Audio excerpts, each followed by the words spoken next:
नमस्कार मंडळी, मी राकेश देशमुख. आज आमच्या गावातील भिसे गावातील बोराडे बाबा आहेत, त्यांना मी भेटायला आलोय. काही दिवसापूर्वी त्यांची मंडळी म्हणजे त्यांच्या सौभाग्यवती यांचं दुःखद निधन झालं. त्यासाठी मी सांत्वन भेट करण्यासाठी त्यांना भेटण्यासाठी आलेलो आहे. हे बघा आमचे बोराडे बाबा. बघा बाबा, कशी आहे तब्येत तुमची? बरी आहे ना? प्रत्येक दम लागतो आता. अच्छा. हा ना, त्या दम लागतो आता. हा हा हा. म्हणून मी जात ना, मुलं जाऊन देत ना मला अच्छा. वाड्यावरती. आता किती वय आहे तुमचं? 85. 85 झाले. पाय बी बरे आहेत ना आता? हा, बरं चाललंय. अच्छा. आणि त्याच्यावर मला म्हणतो तिकडे जाऊच नको, गुरे आहेत, 8 गुरे आहेत. अच्छा. आम्ही जेव्हा लहान होतो, बच्चे कंपनी होतो, तेव्हा हे बाबा इतके म्हणजे अजूनही कष्ट मेहनत इतकी करतात ना, आम्हाला कधी कधी आम्हालाही लाज वाटायची आमची, की बघा हे वयस्कर असून सुद्धा इतके कष्ट मेहनत करतात, मग आपण का नाही करू शकत?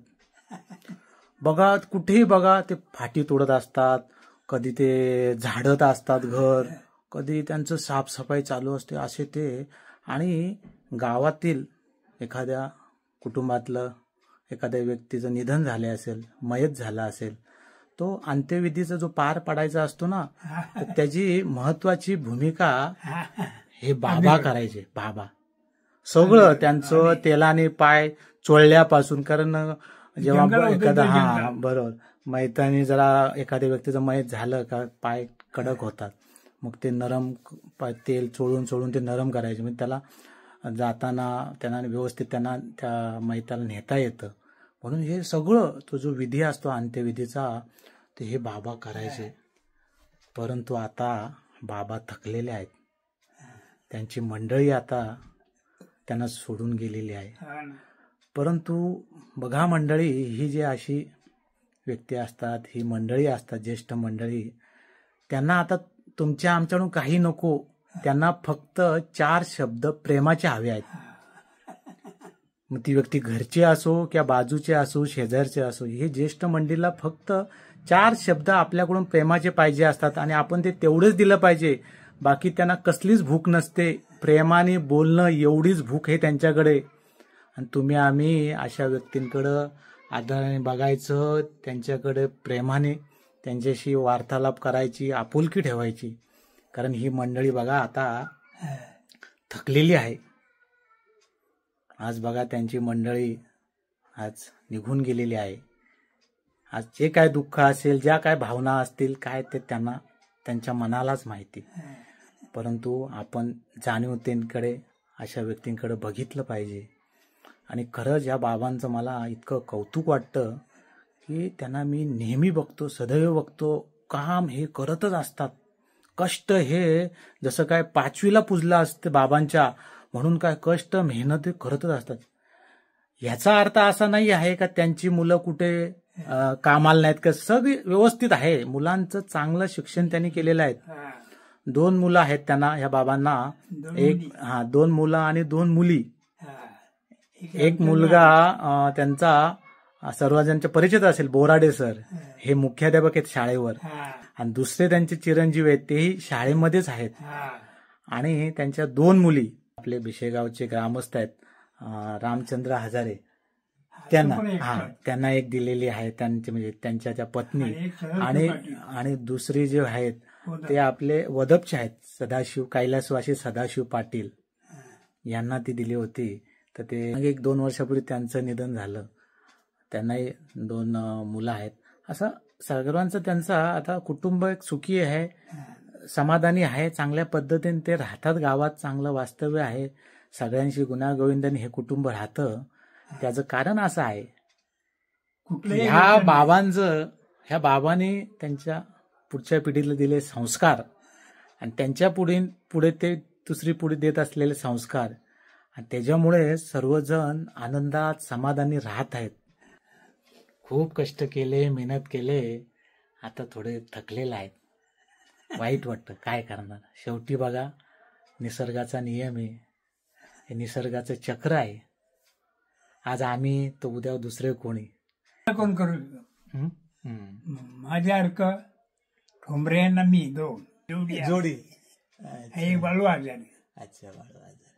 हा आमचा ग्रुप होता पहिला. आणि आम्ही कुणाला दुखवलं नाही करा. आपण चांगला लागल्या सगळ्या गोष्टी चांगल्या होतात.